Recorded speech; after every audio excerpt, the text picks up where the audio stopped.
Welcome to part 4 of the Supercharged Corvette series. Today, I still don't have a cameraman. Thank you, cameraman, for enrolling in college. Anyways, we are going to be tidying stuff up throughout the car today. First things first, we have some last fit low and high beam bulbs. These ones are not sponsored. I paid for these with my own money. I just absolutely love the bulbs. So therefore, I'm going to be putting them in the car.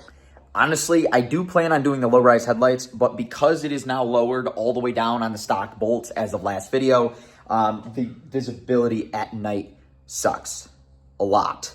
So let's get to replacing those. There's an easier way. I have acquired the closest to dead flashlight that I've ever had in my possession in my entire life. Oh! Like this. Twist them forwards to get them out. Alright, there's the low beam. It's a 9006. I find it easiest to go in my left hand. I guess I kind of forgot how I did this the last time. So, we're gonna go in from the back. That's what he said. Alright, one side of the headlights is done. Let's give a little comparison to see how much better the last fits are. Oh yeah, definitely a world of difference better. They look way more modern. They look way cooler. We are going to adjust this up a little bit as soon as it's done raining outside. Right now,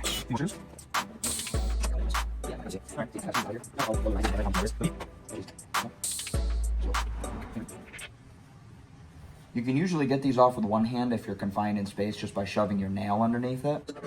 I don't know if I feel about fit on these guys.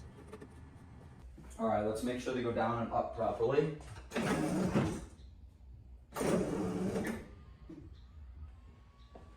Oh yeah, those are definitely way brighter.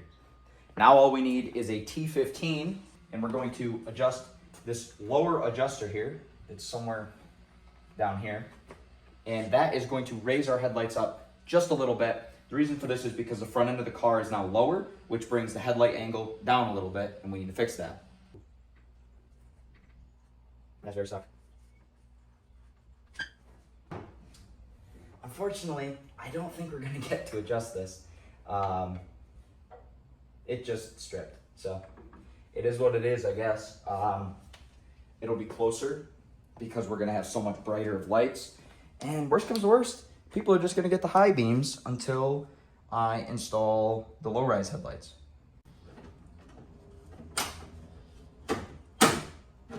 Bingo. Ooh. Whoa. Why do you look like that?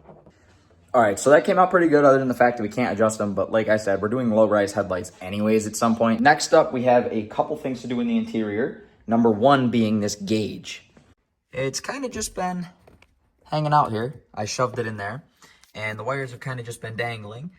We are currently waiting. My pillar gauge setup should be in at some point tomorrow. So I'll see you guys tomorrow when that shows up. So it has been a couple days, and we now have my pillar gauge pod. It's been like 3 different revisions of this. So first time I ordered one, it was for an 05 to 13 Corvette, a C6. Second time I ordered one, it was a double gauge pod. I don't need 2 gauge pods. And then the third time, I forgot to order it. It's sitting in my cart on Summit. So now we have the auto meter, 2 1/16 to 2 5/8. This was like 40 bucks. Let's tear into it. We're going to install this. That way my wideband isn't kind of just hanging out. This is gonna go right on my pillar like so. And then I'm gonna have my gauge right here. And then we have also developed a misfire and a coolant leak. I'm like 90% sure I burnt a plug or 2 up because it was running really rich there for a tuning portion.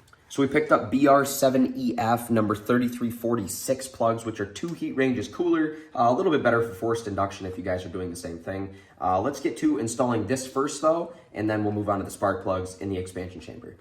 So first things first, we're gonna unplug the gauge. May have to do a little trimming, it seems.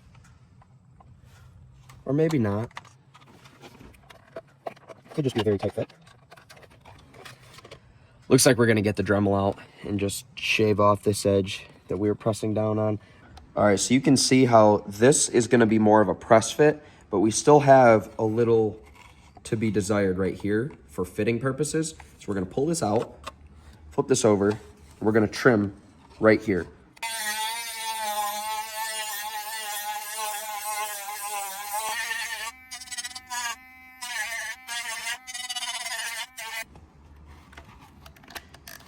Oh, you see that? Beautiful. Okay, now we are going to cut a slit right here for our cords to go through. We're gonna use a different attachment so I don't eat up this sanding bit though.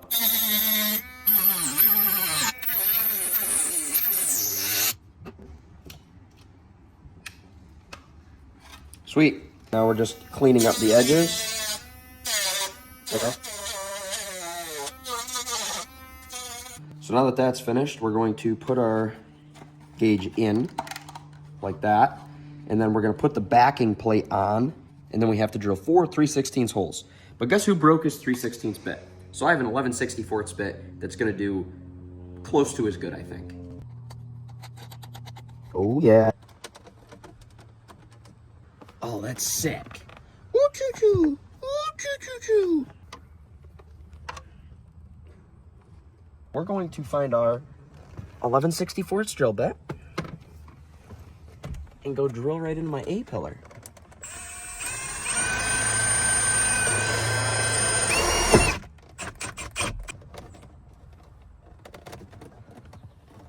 So you can see what we've done there. The 11/64 is actually perfect. It actually makes me really happy how tight that is. That means it's not gonna come out, which makes me even more happy. Gonna hit this one. There we go.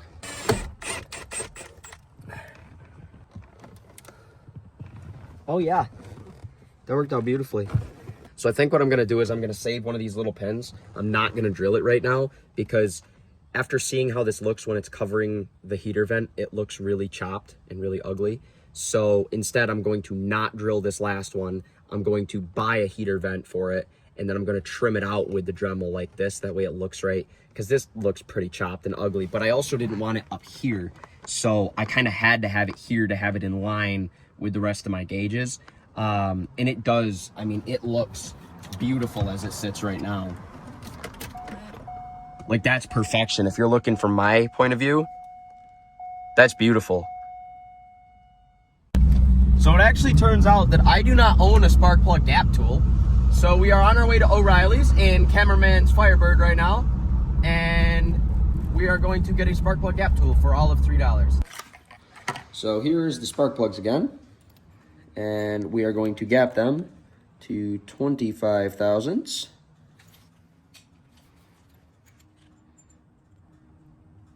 It's like 28. So we just pressed it in. We've got 25 thousandths on this one here now. That's what the tuner recommended for me. So now I'm going to do the same to the 7 other spark plugs, and you guys will catch me under the hood of the car. Now it's time to install said spark plugs. So to install said spark plugs, this has got to come off. I'm gonna put our oil cap back on. We're going to pull the wires off first. Probably gonna just pull them off the top also. That way I don't get fiberglass all over me, because I don't feel like being itchy. Individually, of course. Yeah, there we go. Now we will loosen the first 3 individually. The back one's gonna suck, so I'm gonna leave that for last. All right. Let's inspect the first couple at random. We're gonna check the gaps, see how they were looking. They all looked pretty decent. There was nothing visual that said, okay, these were completely dysfunctional or anything like that. But we're going to take a random one. Almost 40 thousandths. 40 thousandths? Almost 40 thousandths? Oh, like 39 thousandths. Wow. These are a TR6. I'm not sure what exactly these are. I've never ran them before. But I was recommended the BR70Fs by my tuner. So I bought these, gapped them 25 thousandths. You guys can clearly see the plug gap is significantly less So that should hopefully help or entirely solve our misfire issue under load. Now I've got my trusty little tube of Never Seas here, seeming to start to dry up, and I'm almost out anyways, so I think I'm gonna have to grab some more. It'll make me feel a little bit better having some sort of Never Seas on the threads of the plugs. All right, we are going to tighten the ones on the driver's side now. I've got them in. We're gonna consider that tight enough-ish. We're going to do all of these, and then I'm gonna take the other side out, and I'm probably not gonna film a whole lot of that. I'll just update you guys if there's anything eventful or frightening, but hopefully nothing too eventful or frightening. Hopefully it's just the gap in the spark plugs that's causing our problems, and I will see you guys then.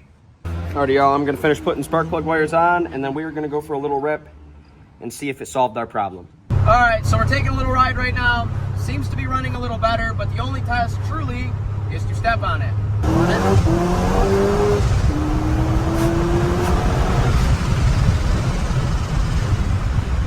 Yeah, it's feeling much better now. So we are gonna take this thing home because it is leaking coolant. And then after it's cooled down, probably tomorrow at some point, we are going to tackle the coolant expansion chamber. So I'm gonna rip on it a couple more times for you guys, and I will see you guys tomorrow.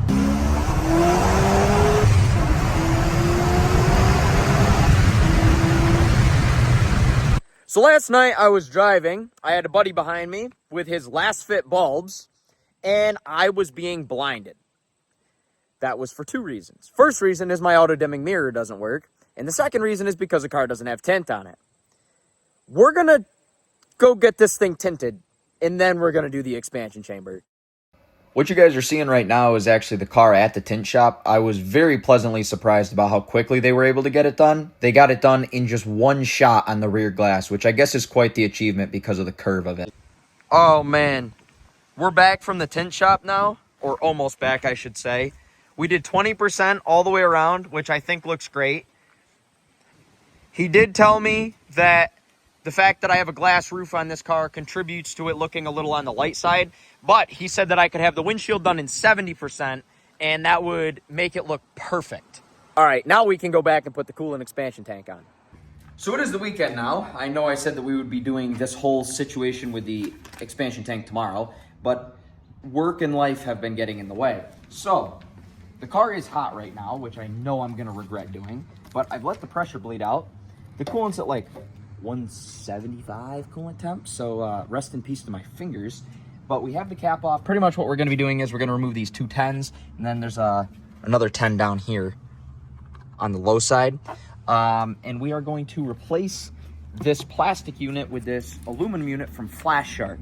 Actually, at the perfect time, they reached out to me and said, hey, do you want one of these? I was like, wow, that's very oddly timed. Yes, I do want one of these. And they said, just give your subscribers an honest opinion. So that's what I plan to do. I was that guy, and I tried gasket maker on this. But unfortunately, there's nothing that's going to stop a GM plastic expansion tank from breaking. These crack right around here, and I tried the gasket maker, and I tried sanding it down a little bit, getting it in there, but obviously it didn't work. I didn't think it would work, but it did let me drive it for the rest of the week, so. Now we'll take off this bot. Oh, it's loose. It's finger tight. Everything on this car has been finger tight. Control arm bolts, lug nuts. I guess it's my problem. I'm the one who purchased said car, so it is what it is. I wish I had a siphon pump. Oh wait, I do have a siphon pump that I just purchased off of Amazon. And the one that they sent me, has a way larger end on it, and it can't actually fit in the expansion tank. So I did have a plan to do this when the car was hot. Oh, we are applying pressure to the rest of the cooling system. Really trying to think of any other way to do this. What if?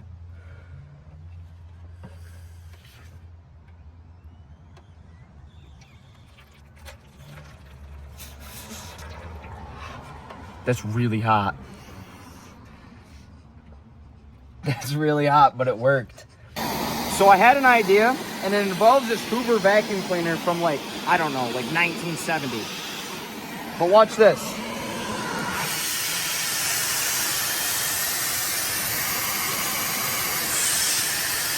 I feel so smart right now. So when this slows down a little bit, we are going to pull this out and fill up that jug. All right, so now we will move this clamp. By the way, these pliers off the TikTok shop, bought all 5 for like 25 bucks. Probably one of my favorite purchases that I bought. Well, I bought that in a fake Cuban link collar for my Australian Shepherd. So I don't know which is cooler.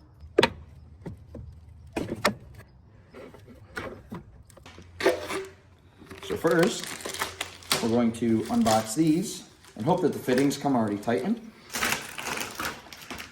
Looks to be pretty solid quality overall. I don't see any holes or any terrible welds. We want her to be worthy of pressure.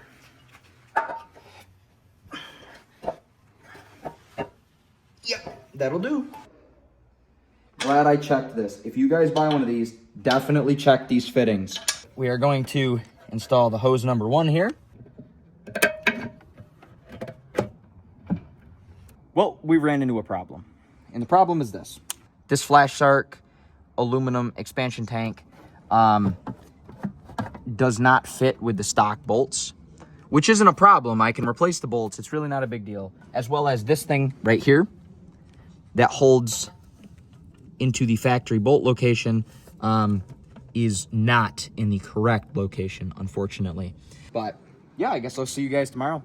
So it is a new day now, and we have some stuff. We are going to pull the inner fender liner out, get these old shorter bolts out of here, and we're gonna put longer bolts in their place. So right now I'm jacking up the car just a little bit to get the wheel off the ground, and then I'm gonna pull the wheel off the car, and then we're gonna pull that fender liner out. Should be quick and easy to do this. Just get them off. Oh no. Oh no.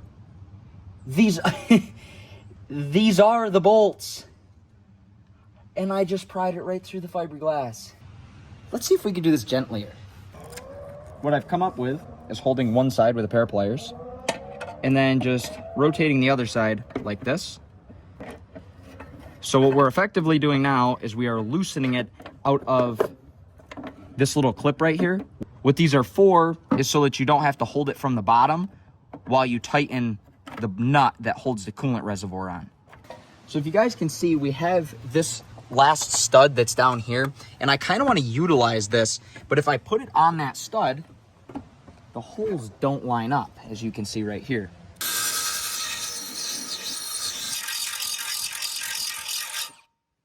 All right, one ruined drill bit later, and I think we have something that will function. See if it fits, and then we'll clean it up with the Dremel a little bit. Oh yeah, that might fit just right. Now we're just taking off the sharp edges with the burr again. We're gonna make it look just a little prettier from both sides. Beautiful. That's close enough for me to call it good. We'll just put this nut on last, and I think it will suffice. We are putting the new bolt through the hole. It is way longer. We're gonna put these little clippy boys on. First one's gonna go on like this. Now we're gonna put a small washer and a medium washer, and then put our clip on this side. I know, not exactly right, and I probably should have mashed it on the other side for look's sake, but whatever. 1, 2, 3. Beautiful. One last washer and one last nut here on the back side.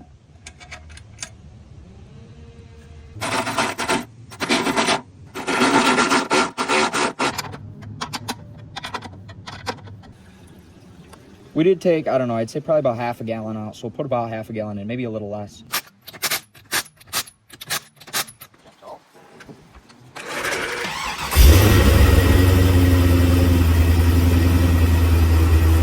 So it's been running for about 10 minutes total right now. We used our expertise unit of measurement, which is this right here. Give her a dip. Looks like we are at about the 5.5 inch line, which is fine. That doesn't actually mean anything. It just gives me a reference for when I come back to make sure there's no leaks. What I'm gonna do now is I'm going to put the cap on, which is gonna effectively pressurize the system. It looks as if we have some BMWs that are gonna come try to bully me, and they probably think I have a bone stock car because I have stock wheels on my car and stock taillights on my car. But I do not have a stock car, and there's 3 of them behind me.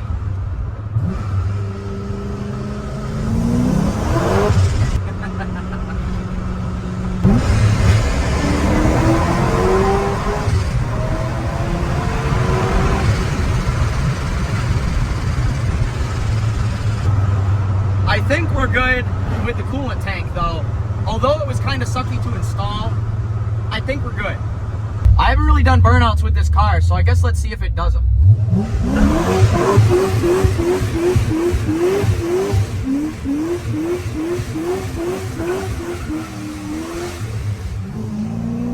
I'd say so.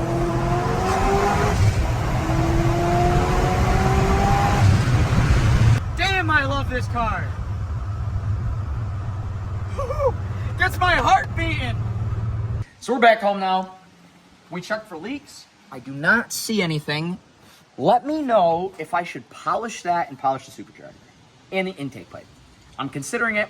I don't know if I want to do it, but we are doing some cosmetics and more housekeeping stuff that I wasn't able to do in this video because of how long things got. As for stuff for next part, I think you guys are going to be pretty excited with the stuff that I'm doing because I'm making it cool again. I want Apple CarPlay in the car, and we are doing that. Ototo did send me a stereo for the car, and we're going to be installing that. It's their newest one, the X10, which is Apple CarPlay, Android Auto. It's 7 inches, which will fit perfectly. 7 inches is actually very large. Some would say about 3 times what is necessary. Ask me how I know. My honest opinion on the Flash Shark expansion chamber. I give it an overall score of like a 6.5 to 7 out of 10. The reason for that is not the build quality. The build quality is pretty solid. The reason why I give it that is because of how it fits the car. I had to modify it and modify my car to make it fit. Quality is actually like an 8, 8.5 out of 10. If I was in the boat of I had a modified car, I would buy this because you have to modify it to fit it. And obviously, if you're willing to modify a car, you're not scared of a couple bolts. If I had a bone stock car and I just had one that was starting to leak, I'd probably replace it with another stock one, especially if you have an early year model that has a low coolant sensor in the tank. I believe the early ones did. I love you. Thanks for watching.